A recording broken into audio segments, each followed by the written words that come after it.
नमस्कार, गिरीश गुप्ता के चैनल में आपका स्वागत है। आज बात करते हैं भारत की एकमात्र कॉपर माइनिंग कंपनी की और कंपनी का नाम है हिंदुस्तान कॉपर। तो आज की वीडियो में हम हिंदुस्तान कॉपर के बिज़नेस के बारे में तो जानेंगे ही, साथ में हम जानेंगे कि भारत की विश्व के सापेक्ष इस कॉपर के प्रोडक्शन में, माइनिंग में और रिजर्व्स में क्या स्थिति है। साथ ही साथ हम ये भी जानेंगे कि कॉपर का जो वर्ल्ड की अर्थव्यवस्था है और भारत की अर्थव्यवस्था है या किसी भी अर्थव्यवस्था को जांचने के लिए कॉपर क्यों एक बड़ा पैमाना होता है। तो इस कंपनी के बिजनेस मॉडल के अध्ययन करने का अनुरोध हमें राजेश शर्मा जी से और कुलसुम आफरीन जी से प्राप्त हुआ है। साथ ही साथ वीडियो के अंत में हम इनके थोड़े बहुत फाइनेंशियल डिस्कस करेंगे और जानेंगे कि इस तरह की जो कंपनी होती है, यानी कमोडिटीज़ कंपनी जो होती हैं, माइनिंग कंपनीज़, तो उनका वैल्यूएशन किस प्रकार से किया जाता है और क्या इस भाव पर ये कंपनी निवेश लायक है या नहीं है, और साथ ही साथ इस कंपनी में अगर निवेश करना हो तो आपको किन चीज़ों पर ध्यान रखना चाहिए। तो हमेशा की तरह कुछ समय बिता लेते हैं कंपनी की हिस्ट्री को समझने में। तो देखिए, ये एक हिंदुस्तान कॉपर जो है ये एक mini Ratna category 1 central public sector undertaking है, यानी गवर्नमेंट ऑफ इंडिया के अंतर्गत PSU है, मिनिस्ट्री ऑफ माइंस जो है ये इसका एडमिनिस्ट्रेटिव कंट्रोल रखती है। तो ये जो कंपनी है इसकी स्थापना 1967 में हुई। उस समय भारत सरकार का 100% स्टेक था। उसके बाद धीरे धीरे ये जो स्टेक है गवर्नमेंट ऑफ इंडिया ने डाइल्यूट किया और लगभग अब 67% जो है 66% गवर्नमेंट ऑफ इंडिया के पास स्टेक है। और ये जो कंपनी है ये 2008 में मिनी रत्ना कैटेगरी 1 स्टेटस इस कंपनी को डिपार्टमेंट ऑफ पब्लिक एंटरप्राइजेज ने दिया। तो पहले समझ लेते हैं कॉपर की इम्पोर्टेंस को। शायद आप लोग जानते ही होंगे कि कॉपर को डॉक्टर कॉपर भी कहते हैं, और एक सेइंग बड़ी प्रचलित है अंग्रेज़ी में कि doctor copper has a PhD in economics, कि डॉक्टर कॉपर ने अर्थशास्त्र में PhD कर रखी है। इसका मतलब क्या है? तो देखिए, होता ये है कि कॉपर के इतने ज़्यादा उपयोग हैं कि चाहे कोई ट्रेडर हो, चाहे कोई अर्थशास्त्री हो, चाहे कोई इन्वेस्टर हो और चाहे कोई यूज़र हो, वो कॉपर की प्राइसेस पर नज़र रखते हैं। और अगर कॉपर की प्राइसेस बढ़ रही होती है तो ये माना जाता है कि जो विश्व की अर्थव्यवस्था है वो जो है वो तेज़ी की तरफ जा रही है, सॉलिड है। और अगर कॉपर की प्राइसेस नीचे गिर रही हैं तो ये माना जाता है कि जो विश्व की अर्थव्यवस्था है मंदी की तरफ जा रही है। तो ये इसी तरह की चीज़ है जिस प्रकार से कोई डॉक्टर जो है नब्ज़ देखकर ये पता लगा लेता है कि भाई ये आदमी बीमार है या आदमी स्वस्थ है। तो इसको, या ऐसे कहें डॉक्टर कॉपर इसलिए कहा जाता है कि वो इकोनॉमी की हार्ट बीट जो है वो जज करके इकोनॉमी की स्थिति पता लगा लेता है। तो कॉपर के जो बहुत सारे उपयोग हैं वो समझने से पहले कॉपर की जो प्रॉपर्टीज़ है, कॉपर के जो गुण होते हैं, जो विशेष गुण हैं जो इसको अन्य मेटल से अलग करते हैं, वो समझ लेते हैं। पहली चीज़ तो ये है कि कॉपर जो है वो एक मेटल है और ये एक मेलिएबल मेटल है। मेलिएबल मेटल का मतलब ये हुआ कि इसको हथौड़े से पीटा जाए तो ये फ्लैट हो जाता है। तो यहाँ पर ये कॉपर की शीट्स या रोल्स, जो बड़ी चादरें होती है, वो बनाने के काम आ सकता है। मतलब उस तरह के उपयोग में ये काम आता है। दूसरी चीज़ ये है कि ये डक्टाइल है। डक्टाइल का मतलब ये है कि अगर आप इसकी शीट नहीं बनाना चाहें तो आप तार बना लें इसका। तो आप जो है वो प्रॉपर्टी जिसके माध्यम से किसी चीज़ के तार बनाया जाता है तो उसको ऐसे कहा जाता है कि भाई ये जो चीज़ है ये डक्टाइल है। तीसरी चीज़ जो इसकी है, तीसरा गुण जो इसका है, ये गुड कंडक्टर ऑफ इलेक्ट्रिसिटी है। तो यानी कि ये विद्युत का सुचालक है और आसानी से विद्युत इसमें से पास होती है। इसलिए घरों में जो हम वायरिंग इस्तेमाल करते हैं या कहीं भी हम वायरिंग इस्तेमाल करते हैं तो आपने जनरली देखा होगा कि उसमें कॉपर के वायर होते हैं। हालांकि कॉपर के महंगा होने की वजह से अब कुछ जगह कॉपर की जगह एल्यूमिनियम का इस्तेमाल भी होने लगा है। एक अन्य जो इसकी प्रॉपर्टी है वो ये है कि ये गुड कंडक्टर ऑफ हीट है। तो आपने देखा होगा कि आप कोई बर्तन, चाय वगैरह जब बनाते हैं उसमें जो भगोना होता है तो पतीला जो होता है उसका जो बेस होता है वो बहुत बार जो है वो कॉपर का होता है, और जो ऊपर का हिस्सा होता है वो स्टील का होता है, और दोनों को जॉइंट कर दिया जाता है वेल्डिंग के थ्रू। तो ये इसलिए होता है कि पूरा का पूरा अगर आप कॉपर का बनाएंगे वो तो महंगा पड़ता है, और अगर पूरा का पूरा आप स्टील का बनाएंगे तो वो उसमें इतनी गुड कंडक्टिविटी स्टील में नहीं होती है कॉपर के कंपैरिजन में। चौथी जो इसकी प्रॉपर्टी होती है वो ये होती है कि ये एंटी माइक्रोबियल होता है। एंटी माइक्रोबियल का मतलब ये है कि जो जीवाणु होते हैं उसको ये ख़त्म कर सकता है। तो इसलिए आपने कई बार देखा होगा कि लोगों को, स्पेशली जो आयुर्वेदिक जो डॉक्टर्स होते हैं, वो ये सलाह देते हैं कि आप कॉपर के मर्तबान में पानी पिएं। फिर जो एक अन्य प्रॉपर्टी इसकी है वो ये है कि ये कोरोजन रेजिस्टेंट होता है। कोरोजन रेजिस्टेंट का मतलब ये है कि इस पर जंग नहीं लगता। अब बात करते हैं इसके उपयोगों की। तो देखिए, हाउसिंग बनाते हैं या बिल्डिंग, कोई हाउस बनाते हैं या बिल्डिंग बनाते हैं तो वहाँ पर वायरिंग में, प्लम्बिंग में काफ़ी काम आता है। इसके अलावा ये कार, बस, ट्रेन्स और ईवी में बहुत जगह काम आता है। इसके अलावा जो इलेक्ट्रॉनिक्स जो इक्विपमेंट्स होते हैं उसमें ये काफ़ी काम आता है। फिर जो इलेक्ट्रिक ग्रिड्स होते हैं, जो पावर के ग्रिड होते हैं, और जो विंड टरबाइन होते हैं, वहाँ बहुत काम आता है। फैक्ट्रीज़ में, इंडस्ट्रीज़ में बहुत काम आता है। इसके अलावा जो नए इसके उपयोग हैं वो आप ये समझ लीजिए, जो डेटा सेंटर्स हैं बहुत ज़्यादा वहाँ पर इस्तेमाल होता है। इसके बाद रिन्यूएबल एनर्जी के जितने भी प्रोजेक्ट्स हैं वहाँ पर बहुत ज़्यादा इस चीज़ का इस्तेमाल है। और जो तीसरा वो ये जो सेमीकंडक्टर इंडस्ट्री है वो वहाँ पर भी इस कॉपर का बहुत ज़्यादा इस्तेमाल होता है। तो ये जो अपकमिंग सेक्टर्स हैं जिसको भारत सरकार एक तरीके से पुश प्रोवाइड कर रही है, वो कॉपर के कंजम्पशन को बढ़ावा दे रहे हैं। अब भारत की स्थिति की अगर मैं बात करूं कि विश्व में भारत की कॉपर के संबंध में क्या स्थिति, तो भारत जो है ज़बरदस्त तरीके से डिपेंडेंट है इंपोर्ट्स पर, क्योंकि भारत के पास विश्व के जो रिज़र्व्स हैं उसका केवल 0.2% रिज़र्व्स भारत में है। यानी कि विश्व में अगर 100 किलोग्राम टोटल कॉपर के रिज़र्व्स हैं तो भारत में आप समझ लीजिए केवल 200 ग्राम रिज़र्व्स हैं। इसके अलावा अगर 100 किलोग्राम टोटल प्रोडक्शन विश्व में होता है तो भारत में मात्र 120 ग्राम होता है। और रिफाइंड जो प्रोडक्शन है वो अगर 100 किलोग्राम विश्व में कॉपर की रिफाइनिंग होती है तो भारत में मात्र 2 किलो कॉपर रिफाइन होता है। अब बात करते हैं हिंदुस्तान कॉपर के बिजनेस मॉडल की। तो देखिए, इसका बिजनेस मॉडल बहुत ही सिंपल है। काम क्या करती है भाई, इनके पास माइंस हैं। अब उस माइंस में से ये ओर निकालती है। ओर का मतलब ये कि वो मिनरल जिसको बोलते हैं ना, आप ऐसा समझ लीजिए कि कॉपर के साथ साथ बहुत सी चीज़ें, कचरा जो होता है ना वो भी साथ में खुदाई में से ये निकाला जाता है। सरल शब्दों में मैं आपको बता रहा हूँ।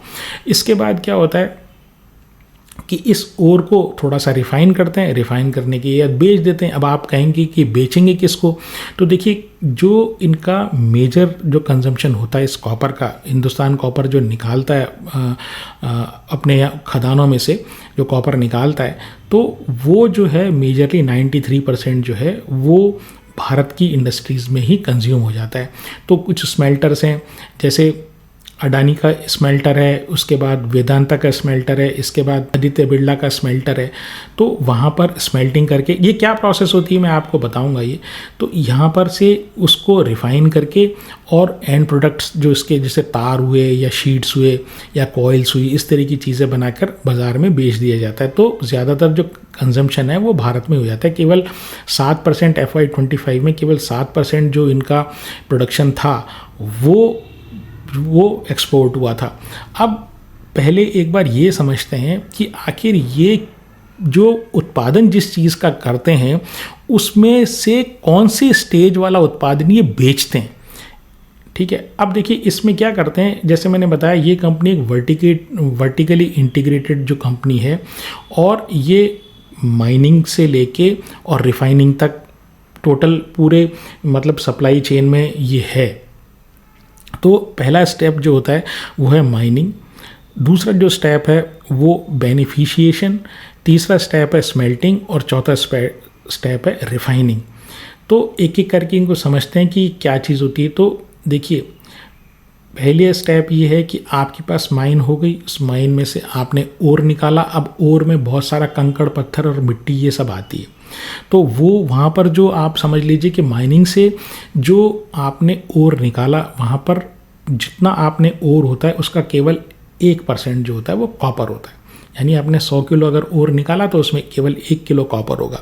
तो अब ये क्या होता है, ये बहुत ज़्यादा यूज़फुल नहीं होता किसी भी कंपनी को। अगर आप बेचोगे तो उसके लिए यूज़फुल इसलिए नहीं होता क्योंकि उसको फर्दर इसकी प्रोसेसिंग करनी पड़ती है। तो जो नेक्स्ट स्टेप जो होता है उसको बेनिफिशिएशन बोलते हैं। बेनिफिशिएशन का मतलब ये है कि अब उसमें से कंकड़ पत्थर वगैरह हम निकाल देते हैं, तो कुछ केमिकल की सहायता से उसको ट्रीट करते हैं, साथ ही साथ कुछ एयर वगैरह उसमें से पास करते हैं, और फिर उसमें से गंदगी जब अलग करते हैं तो एक हमारे को जो चीज़ मिलती है वो मेटल इन कंसंट्रेट, MIC, मेटल इन कंसंट्रेट बोलते हैं।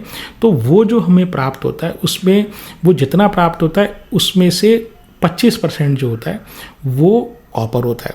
अब तीसरा जो मेथड है, वो तीसरा जो स्टेप है, मतलब और रिफाइन करने का जो स्टेप है और आगे प्रोसेस करने का स्टेप है, वो है स्मेल्टिंग। अब स्मेल्टिंग में क्या होता है कि ये जो कॉपर जो मेटल इन कंसंट्रेट है, जो सेकंड स्टेज हमने बेनिफिशिएशन के बाद प्राप्त किया, वहाँ से इसको क्या करता है, भूना जाता है, मतलब रोस्टिंग बोलते हैं उसको। तो जिस जगह रोस्टिंग होती है उस प्लांट को स्मेल्टर बोलते हैं, और वहाँ पर भून के और उसमें से ऑक्सीजन पास की जाती है, तो काफ़ी ज़्यादा जो कॉपर जो है ना वो अलग हो जाता है।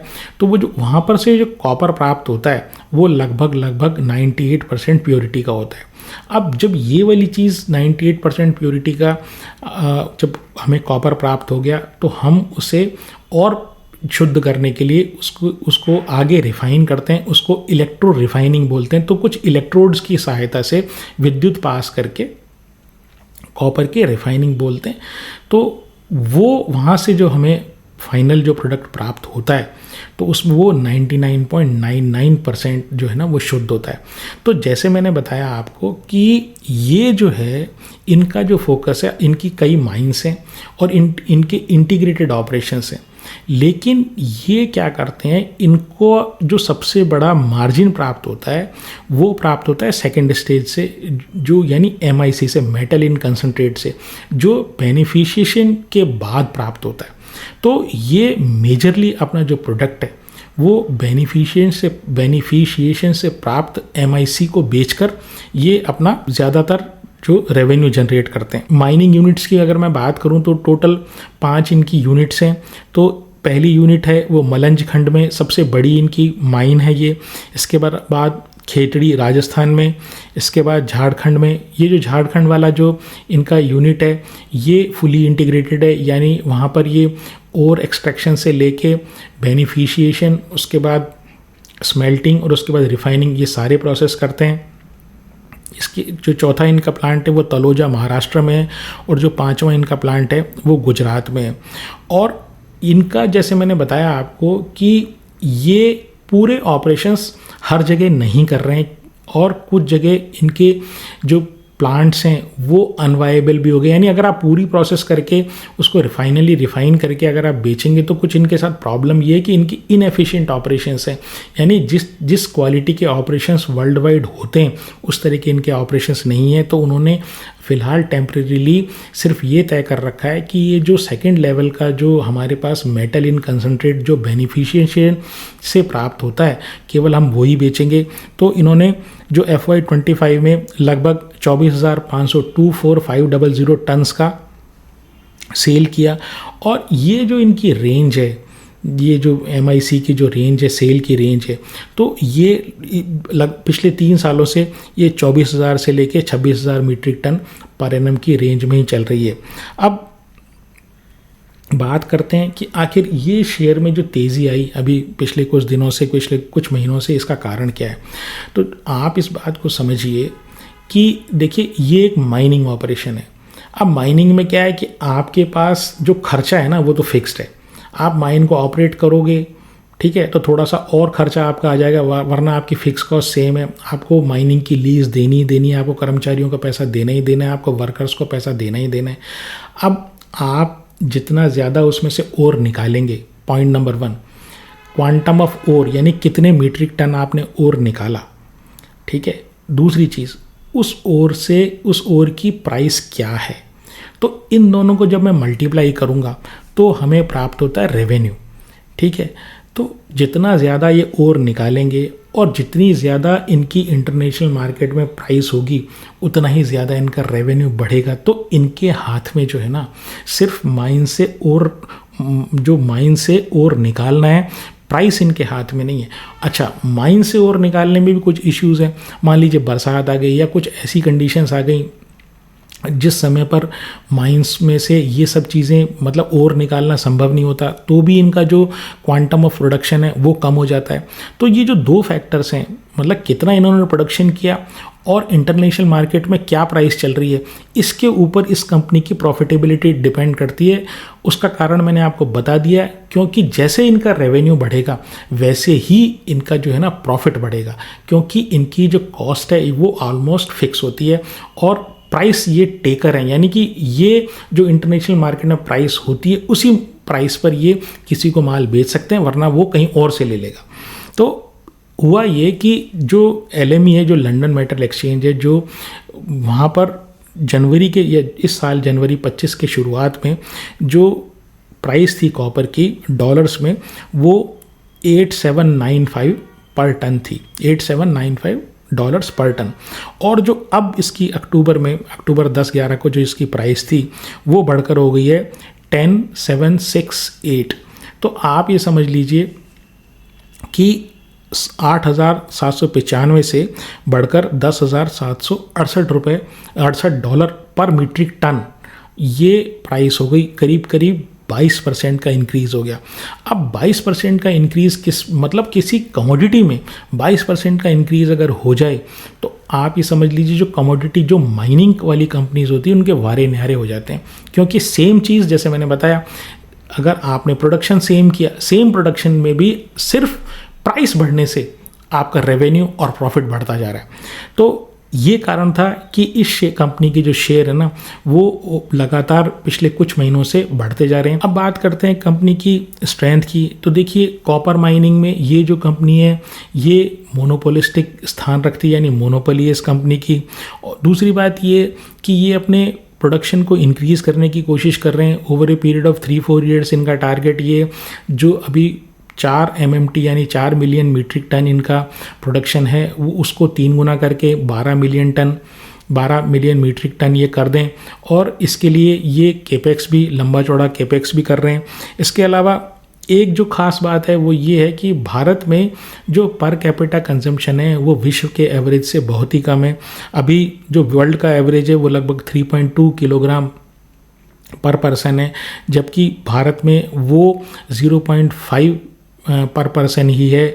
लेकिन ऐसी उम्मीद है कि अगले 5 सालों में ये बढ़कर 0.6 किलोग्राम पर पर्सन हो जाएगा या पर कैपिटा हो जाएगा। तो ये कॉपर के कंजम्पशन के लिए खास बात है। फिर जो इनकी वीकनेस की मैं बात करूं कि तो पहली चीज़ ये है कि इनकी जो माइंस है ना इनका साइज़ छोटा है। दूसरी बात ये स्कैटर्ड माइंस हैं, तो लॉजिस्टिक्स की कॉस्ट होती है ना, और निकाल के एक जगह से दूसरी जगह ले जाना, तो लॉजिस्टिक्स की कॉस्ट के कारण इनका जो और है ना वो महंगा पड़ता है। तीसरी चीज़ ये कि ये बेसिकली प्राइस टेकर्स हैं। जैसे मैंने बताया इंटरनेशनल मार्केट्स में जो भाव चल रहे हैं वही भाव पे इनको बेचना पड़ेगा। कंपनी के मार्केट कैप की बात करूं तो 33,000 करोड़ का मार्केट कैप है। डेट टू इक्विटी और 100 रुपये की इक्विटी पर 6 रुपये का कर्जा है। ROE 19% है। P 67 का है। लेकिन इनके ऊपर जो कंटिजेंट लाइबिलिटीज़ है ना वो काफ़ी ज़्यादा है। लेकिन गवर्नमेंट ऑफ इंडिया इनकी प्रमोटर है, तो ऐसा कोई कंपनी के डूबने का या कंटिजेंट लाइबिलिटी से बहुत ज़्यादा कंपनी को कोई खतरा हो तो ऐसा मुझे लगता नहीं है। जो 3 साल की सेल है वो 4% बढ़ी है। 3 साल का जो प्रॉफिट है वो 8% बढ़ा है। लेकिन जैसे मैंने बताया रिसेंटली इनके जो कॉपर के प्राइसेस में है वो बढ़ोतरी हुई है। तो जो 12 महीने का जो इनका प्रदर्शन है वो काफ़ी अच्छा है। पिछले 12 महीनों का वो उसमें 14% इनकी सेल बढ़ी है और जो प्रॉफिट है वो 35% बढ़ा है। जो प्रमोटर है गवर्नमेंट ऑफ इंडिया, जैसे मैंने आपको बताया 66% स्टेक है। FII के पास 5% स्टेक है। DII के पास 6% स्टेक है और पब्लिक के पास जो है 23% स्टेक है। तो ऑल इन ऑल मैं बात करूं तो देखिए ये जो कंपनी है जो 67 का जो पी है, तो कमोडिटी कंपनीज़ में हमेशा आप ये ध्यान रखिए ये साइक्लिकल होती हैं। साइक्लिकल का मतलब ये है कि भाव चढ़ते हैं और उतरते हैं। तो जब भाव चढ़ रहे होते हैं तो इनको ज़बरदस्त तरीके से रेवेन्यू प्राप्त होता है, और जब इनकी रेवेन्यू ज़बरदस्त तरीके से इनको प्राप्त होता है तो होता ये है कि जो प्राइस टू अर्निंग है वो इनकी कंप्रेस हो जाती है, क्योंकि अर्निंग्स पर शेयर जो वो बढ़ जाता है और प्राइस उतना उसके साथ मैच नहीं कर पाता। लेकिन जब इन कंपनीज़ का डाउन टर्न आता है तो इनका जो पी है, यानी कमोडिटी कंपनीज़ का जो पी है वो अर्निंग्स के कारण, यानी क्योंकि ये प्राइस टेकर है, इनकी कोई गलती नहीं है, इनके प्रोडक्ट में कोई गलती नहीं है, लेकिन हो ये रहा है कि अर्निंग्स चूँकि इनको अपने माल का पूरा प्राइस नहीं मिल रहा है इसलिए अर्निंग्स कम हो जाती है और प्राइस उस तरीके से नीचे नहीं जाता। तो होता ये है कि जब किसी साइक्लिकल कंपनी का बॉटम आता है तो उसका पी बहुत ज़्यादा होता है, और जब किसी साइक्लिकल कंपनी का जब टॉप बन रहा होता है तो उसका पी कंप्रेस होने लगता है और काफ़ी कंप्रेस होता है। तो फिलहाल जो है, अच्छा दूसरी चीज़ ये जो कमोडिटीज़ में एक ख़ास बात ये कि अगर उनका एक ट्रेंड बन जाता है तो वो काफ़ी टाइम तक कायम रहता है। तो आपको अगर इस कंपनी में कोई चीज़ ध्यान रखनी है तो वो ध्यान रखनी है कि ये प्रोडक्शन कितना कर रहे हैं, और साथ ही साथ ये उस प्रोडक्शन के साथ साथ जो कॉपर की प्राइस LME में है वो किस तरह की चल रही है। अगर उनमें वो दोनों प्रोडक्शन भी इनका बढ़ रहा है और अगर इनका जो LME में प्राइस कॉपर की भी बढ़ रही है तो आप ये समझ लीजिए कंपनी के लिए अच्छी बात है।